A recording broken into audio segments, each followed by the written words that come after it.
Welcome to God and Country Biblical Exposition. September 10th, there was a debate between former President Trump and Vice President Kamala Harris.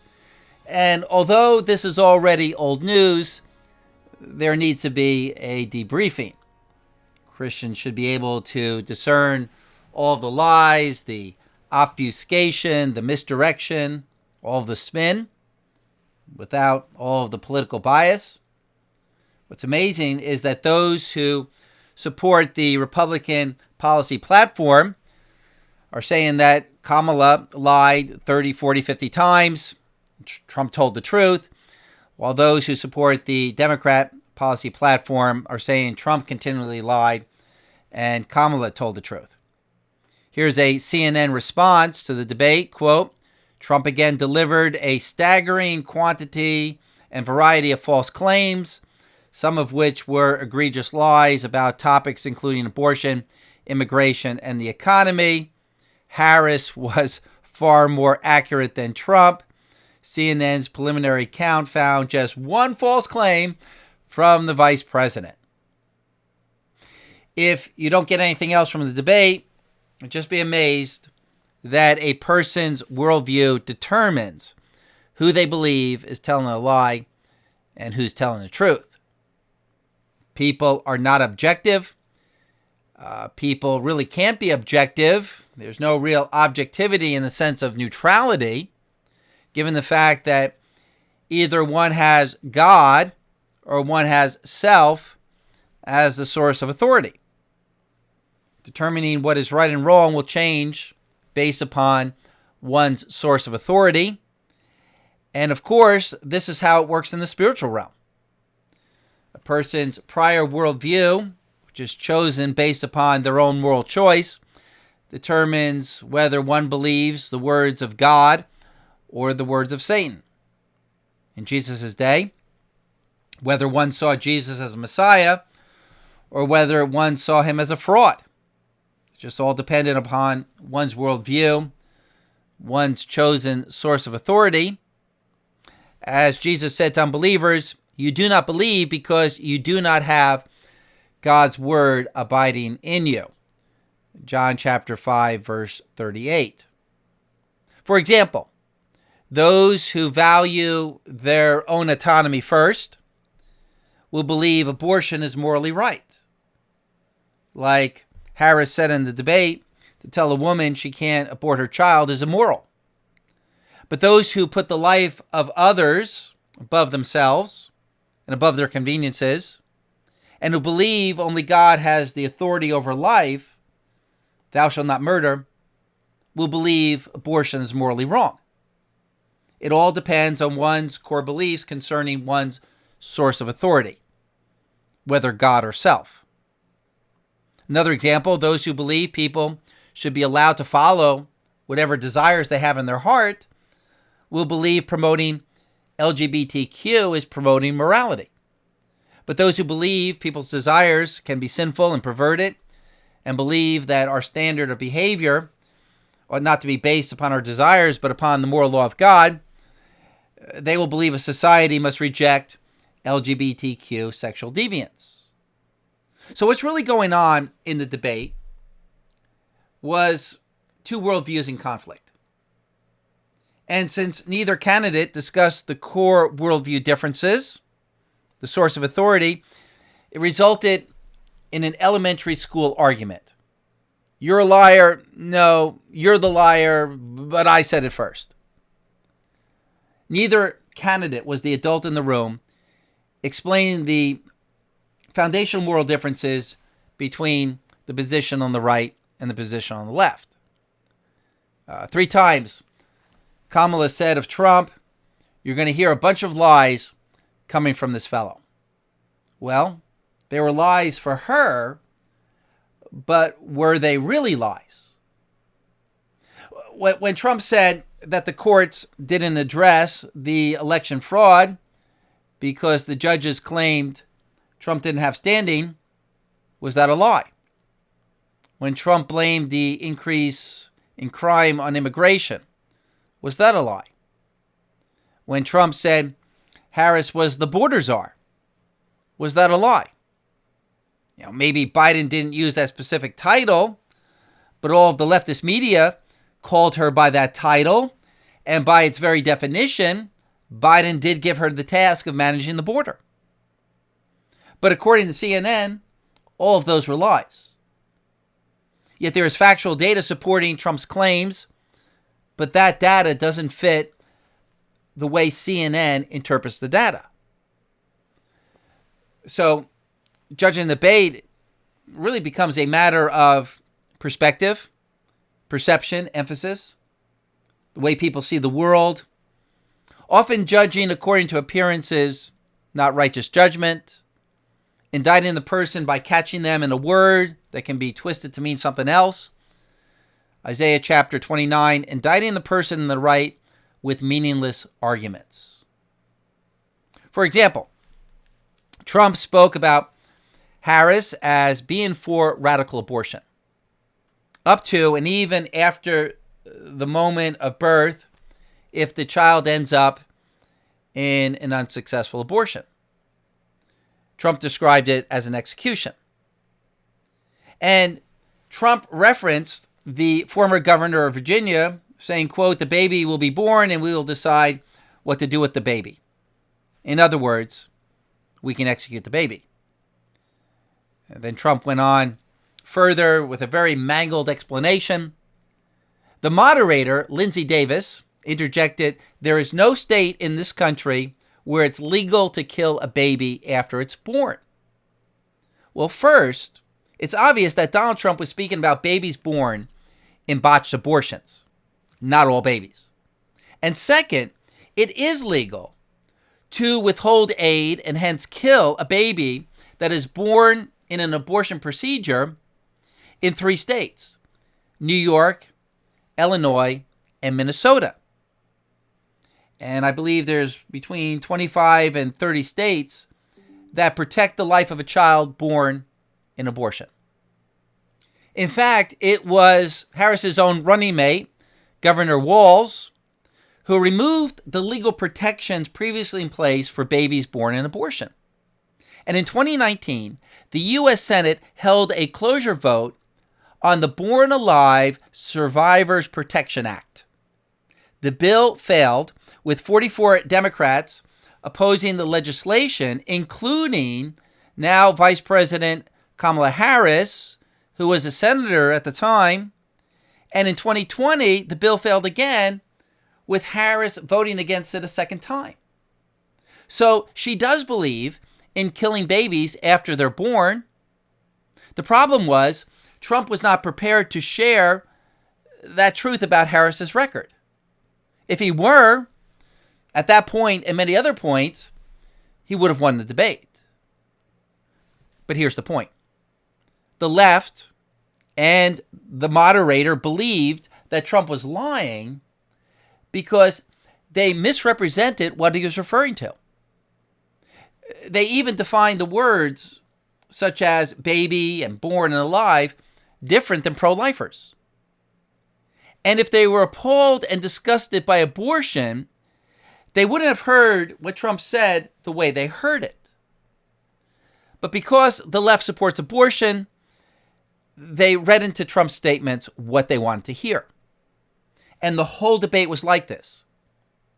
What was considered a lie and what was considered the truth all depended upon one's worldview, one's political ideology.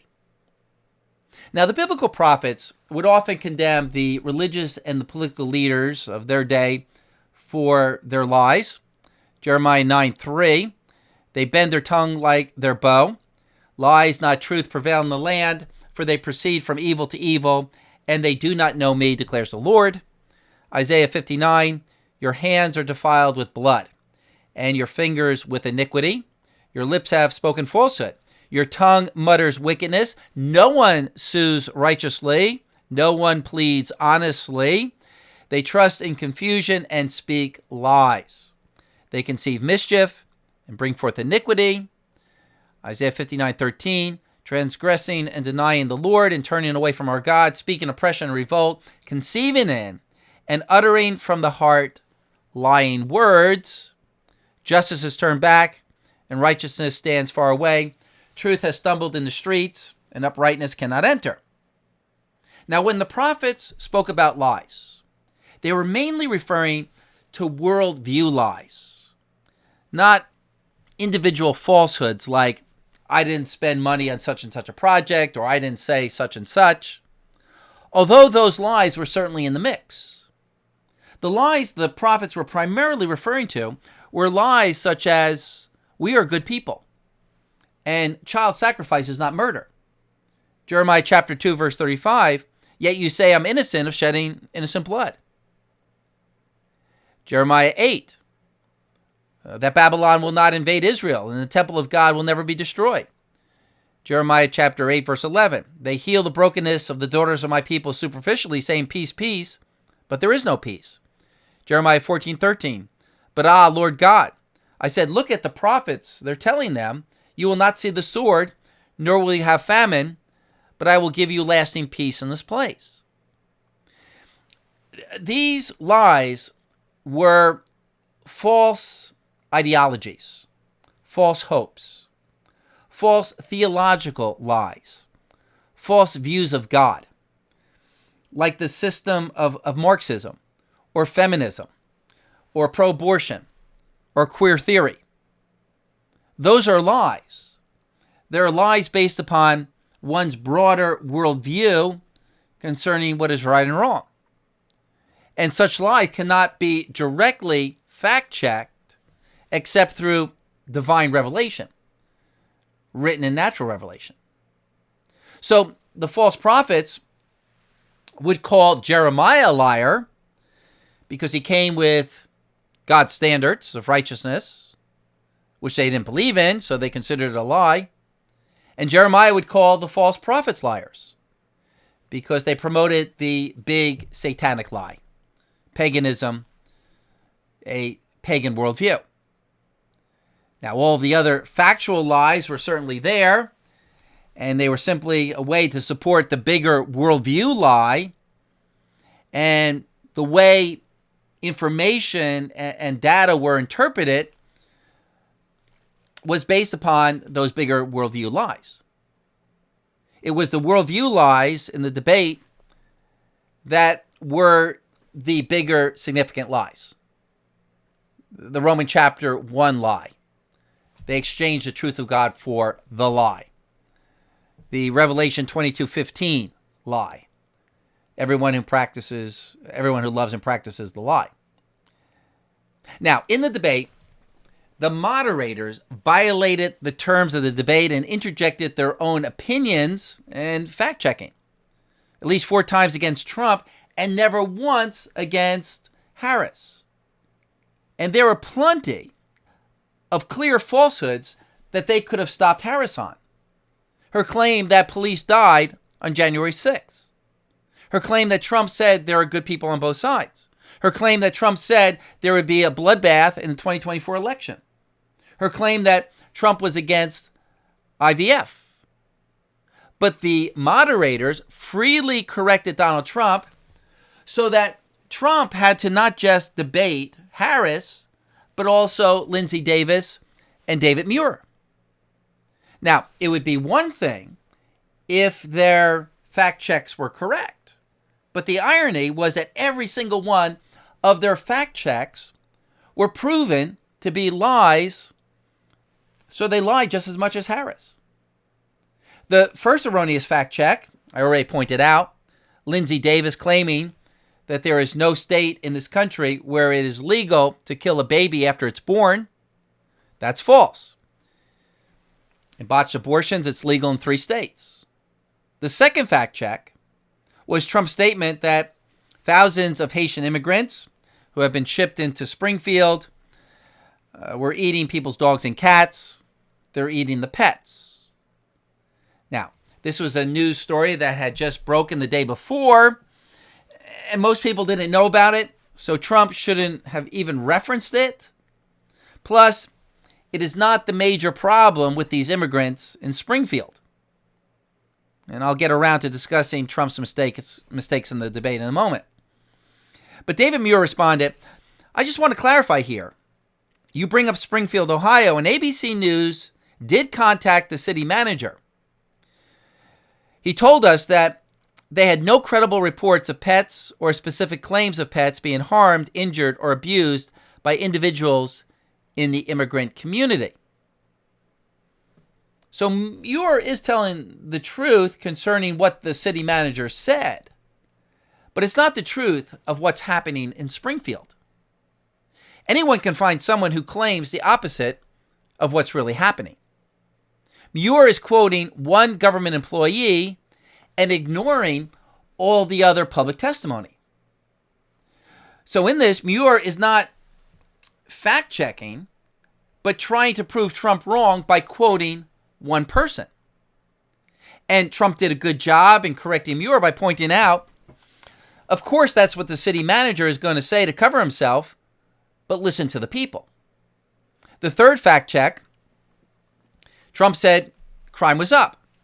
David Muir interjected, President Trump, you know, the FBI says that overall violent crime is actually coming down in this country.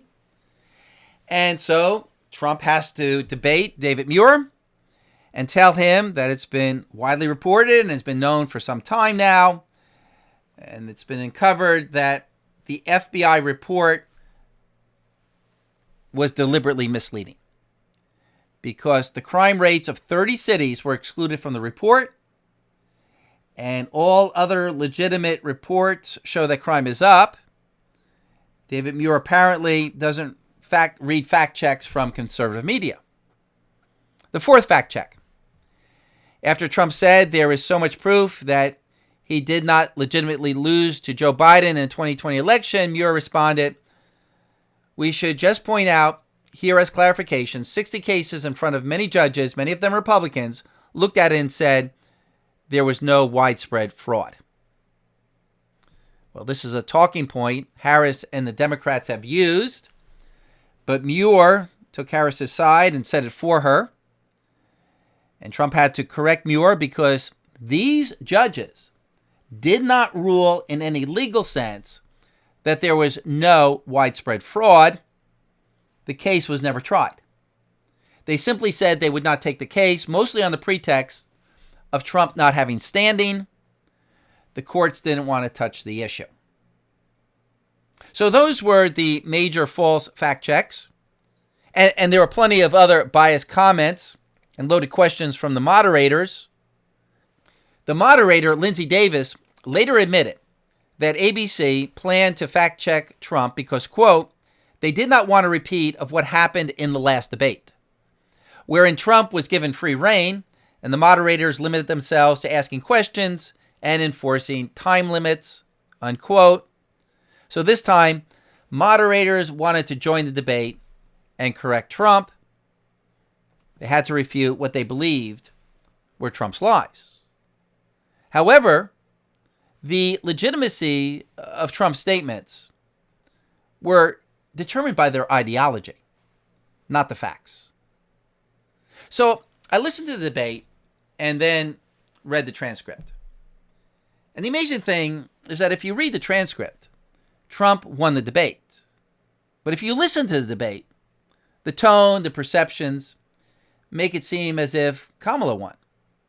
And it's amazing how our perceptions are influenced by aspects that are emotionally based, not fact-based. Anyway, I underlined at least 40 lies coming from Harris, and here they are.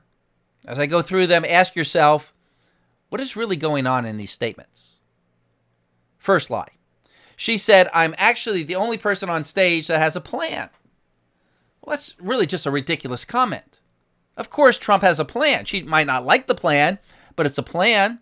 Just go to his website. It's called Agenda 47. Line number 2, Harris said Trump's sales tax would be 20%. But Trump doesn't plan to have a national sales tax. Harris is mischaracterizing and lying about Trump's plan for tariffs, as if they're a sales tax, rather than a boom for American businesses. It's the way Democrats can find fault with Trump's tariffs. Line number 3, Trump makes middle-class people pay for tax cuts for billionaires. Not true. Trump, during his term, cut taxes for the middle class. Lie number 4. Trump left us the worst public health crisis in a century. However, it's clear that Trump did not leave us COVID, as if that's something he could give or take. Notice Harris misrepresents the situation to blame Trump for COVID. COVID left us the health crisis, not the president. Line number 5. Trump has the playbook of lies and grievances. It's well known that the Democrat Party is known for being the party of grievances. Line number 6. Trump has a plan called Project 2025. And that lie has been debunked even by the left. Line number 7. His economic plan is all about tax breaks for the richest people. False. Trump plans to lower the taxes for middle class. Line number 8. Trump has more interest in defending himself than he has in looking out for you. Well, how does she know his motives? I'll discuss more of this in a moment. Line number 9. He ended up selling American chips to China. That's false. Line number 10. Trump's abortion ban makes it criminal for a doctor or nurse to provide health care. That's a lie, because abortion is not health care. It's murder. Line number 11. Trump is telling women what to do with their bodies. Not true. Trump is telling women what they ought to do with their babies' bodies. Line number 12. Pregnant women suffering a miscarriage are being denied care. Line number 13. Trump will sign a national abortion ban. And that's false. The Supreme Court has determined that according to the Constitution, the authority rests with the states, and Trump has already denied this claim. Line number 14, Trump has denied people IVF treatments. That's false. Line number 15, I'm the only person on stage who has prosecuted transnational criminal organizations. That's not true. Trump has enforced and passed such legislation. Line number 16, Donald Trump went on the phone to call up folks in Congress to kill the Democrat border bill. That was a rumor on the left, not a fact. Line number 17, Trump prefers to run on a problem instead of fixing a problem. Well, that's not true. He does prefer to fix problems, such as wanting to fix the open border problem. Line number 18, at his rallies, you will not hear him talk about your needs and your dreams. Well, I've been to his rallies, and he does talk about my needs and my dreams. So she's lying about the needs and the dreams of the American people. Lie number 19. Trump was prosecuted for national security crimes. Not true. He is prosecuted with made-up charges by his political opponents. Lie number 20. The Supreme Court ruled that Trump is immune from any misconduct. That's untrue. That was not the Supreme Court's ruling. Lie number 21. Trump wants to terminate the Constitution of the United States. Now she's getting desperate and telling real whoppers. Line number 22. Trump would weaponize the Department of Justice against his political enemies, which is actually a strange accusation, given the fact that it's well reported that this is what the Democrats have been doing to Trump for the last 8 years. This is actually a political strategy and technique to accuse your opponents of what, in fact, you are doing. It muddies the water. It deflects accusations. It confuses the public. Line number 23. I made it clear in 2020 that I will not ban fracking. Even CNN pointed out that she said she would ban fracking and that in 2020 she never said she would not ban fracking. Line number 24. Trump was handed $400 million on a silver platter, which is not the amount he inherited from his father. Kamala is just quoting leftist opinion pieces. Line number 25. The President of the United States incited a violent mob to attack our nation's capital. Yet nothing Trump said incited violence. This was the corrupt behavior of a few individual bad actors. Even the Democrats have a few bad actors at their rallies. And the times the Republicans claimed that the Democrat politicians incited riots in the summer of 2020, the Democrats were offended even by the suggestion. Line number 26. Kamala repeated the lie that President Trump said that the Charlottesville white supremacists were fine people, when in fact, in the very next sentence, Trump said he was not talking about the white supremacists. Line number 27, she repeated the lie that Trump said the 2024 election will be a bloodbath, to imply that Trump supporters will pick up arms, when it was clear that Trump was talking about the demise of the auto industry.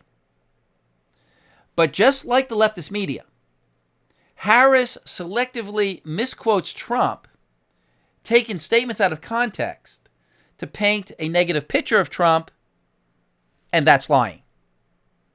But what I believe we're seeing in this is that these people so believe that Trump is evil, they assume this is what he must have meant by those words. So his actual words are misinterpreted through their bias. So they believe they are telling the truth about Trump, the words that he actually meant to say. But still, that's lying about your opponent. Line number 28. World leaders are laughing at Trump. Really? Anyone can say that about any president. And which world leaders? Line number 29. Trump exchanged love letters with Kim Jong. Line number 30. Trump said of Putin, he can do whatever he wants. Totally taken out of context, because Trump said Putin can do anything he wants because of Biden's policy. Number 31. Dictators and autocrats are rooting for Trump. Line number 32. They can manipulate Trump with flattery and favors. Line number 33. Trump is consistently weak on national security. Line number 34. Trump would settle the war in Ukraine because he would give up. Line number 35. Dictators would eat Trump for lunch. Line number 36. Trump invited the Taliban to talks because he doesn't appreciate the role and responsibility of the presidency. Line number 37. Trump left them with a terrible deal. That's why they had to leave Afghanistan as they did. Line number 38. Trump uses race to divide America. Line number 39. I bring a sense of optimism about what we can do instead of always disparaging the American people. Line number 40. Extreme weather events prove there's climate change, when in fact, that's a falsehood. The left refuses to do the research because it doesn't agree with their beliefs. There's been less extreme weather events over the last 10, 15, 25 years. Line number 41. There are no American soldiers in combat zones. So let's stop here. What do we see as the bigger story in all of these falsehoods? It's not so much facts, but ideology, worldview, moral perceptions concerning right and wrong. And the same falsehoods could be said about the Democrats, that they divide, that they use race to divide, that they root for dictators, but they would deny every charge. Proverbs chapter 21, verse 2. Every man's way is right in his own eyes, but the Lord weighs the heart. Now, concerning Donald Trump, we again saw in this debate that yes, Trump takes a conservative stance on many of the issues, but he's not the best communicator. Tulsi Gabbard and Congressman Gates were supposed to prepare Trump for the debate. Either they did a poor job or Trump ignored their advice. First, always begin by directly answering the question. Trump would sometimes get around to answering the question, and Harris would almost always never answer the question. And if Trump would have answered the question directly and immediately, he could have completely thrown Harris off and defeated her by accusing her of not answering the questions. Any debater knows that if you don't answer the questions, you lose the debate. You lose the audience. And your opponent can be made out to be one who hides their positions. Second, every time Harris impugned Trump's motives, which she did continually, saying he doesn't care about you, he's only interested in the rich, Trump had the opportunity to knock the ball out of the park. Any debater knows, never impugn the motives of your opponent.